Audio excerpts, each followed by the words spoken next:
Gal Gadot, movie star, model, superhero, meme, and depending on who you ask, one of the worst actresses working today. For years her performances have been the target of relentless criticism, too stiff, too flat, too emotionless, no range. Every time she steps in front of a camera, it's only a matter of time before you'll see another online compilation of her awkward line deliveries and cringy acting. And yet somehow she keeps getting cast. No matter how bad the performance, there's always another movie waiting in the pipeline. It's like the film industry is in complete denial, convinced that if they just keep putting her in front of a camera, one day she might actually deliver a convincing performance. So today we're going to figure out why Gal Gadot is perceived as, to be blunt, such a terrible actress. And unfortunately to do that, we're going to have to look at some of her acting. No! God, please, no! No!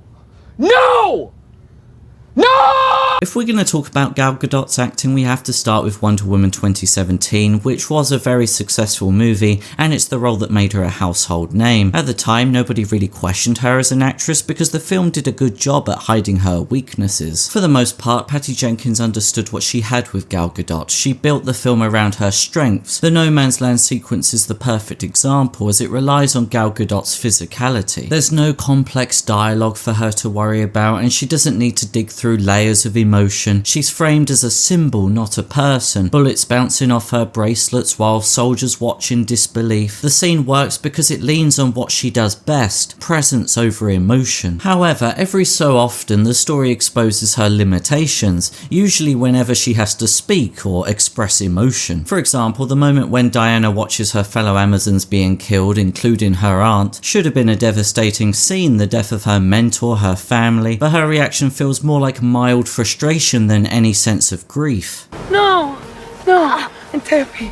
Also, the camera stays on just one side of her face, which is a clever bit of direction since if you only show half the face, you only get half of the bad acting. From an acting standpoint, this is what's called indicating. She demonstrates emotion instead of feeling it. There's no tears, there's no breath change, there's no real eye movement. It kind of reminds me of that parody play from Thor Ragnarok, and that scene is literally a joke, yet it still has more emotion. Luke Hemsworth actually has tears in his eyes, and the camera isn't afraid to show both sides of his face. Wonder Woman worked because the movie is smart enough to work around her. Patty Jenkins structured the film to cover her limits. The music carries the emotion, the camera makes her look powerful, and the script avoids anything complex. But a few years later, Patty Jenkins returned for the sequel and somehow forgot how she made the first one work. The story was messy, the tone was all over the place, and Gal Gadot couldn't pass as a functional actress anymore. This was the movie that made people start to question her acting range. In Wonder Woman 1984, all the clever filmmaking that once made her look competent is gone. She drifts through scenes like she's not entirely sure what emotion she's supposed to be feeling. Every line sounds like she's reading it off a teleprompter she doesn't fully trust. Her attempts at humour land with all the grace of a car crash, and she has as much romantic chemistry with Steve Trevor as Anakin does with Padme. I don't like sand. In theory, the part of the movie where Diana is asking Maxwell Lord to give up the stone should have been a huge emotional high-stakes moment. In practice, it plays out like an awkward misunderstanding at a customer service desk. This scene reminds me of that moment from Skyfall where Bond jumps onto the train and tells the worker to open the door, but that moment is supposed to be funny, and Daniel Craig plays it with this dry, assertive charm. Open the door! Gal Gadot, on the other hand, isn't trying to be funny, but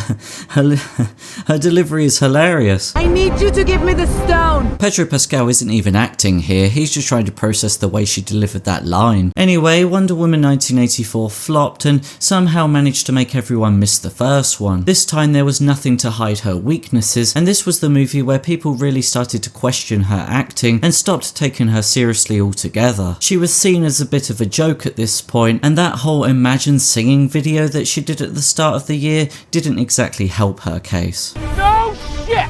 2020 marked the beginning of Gal Gadot's cringe era. Studios kept throwing her into expensive films and hoped that the budget would do the acting. She was in films such as Red Notice, Death on the Nile, Heart of Stone, and in each one she played the same vaguely mysterious woman, speaking like she remembered her lines half a second too late. Every era has its defining moment, that one line or scene that perfectly sums up everything wrong with it, and for Gal Gadot's cringe era, that moment was this. And enough champagne.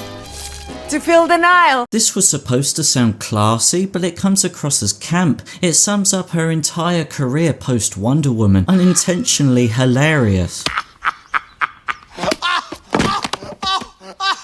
And things weren't about to get any better. In 2025, Disney released its live-action Snow White remake. As you'll probably remember, Snow White was a complete disaster, which means Gal Gadot found herself part of yet another cinematic train wreck. The film bombed for loads of reasons, but mainly because Rachel Zegler spent the entire press tour trashing the original animation, lecturing everyone about how the original Snow White was outdated and anti-feminist and whatever else. It's Hollywood, baby. But beyond all that, and for reasons only Disney understands, they decided to cast Gal Gadot as the evil queen, and the problem is she can't do evil, or queen, or acting really. When she delivers her lines, there's never any power or meaning behind them, and her face barely reacts to anything. She speaks as if she's not entirely sure she's remembered the script correctly, and whenever she starts shouting at people, trying to sound threatening, I don't even know how it's possible, but it sounds like she's shouting in lowercase. I said enough. And if the 2020 Imagine video wasn't bad enough, they gave her a singing role as the evil queen, which was just totally bewildering. She doesn't really sing, she sort of just stumbles her way through the melody.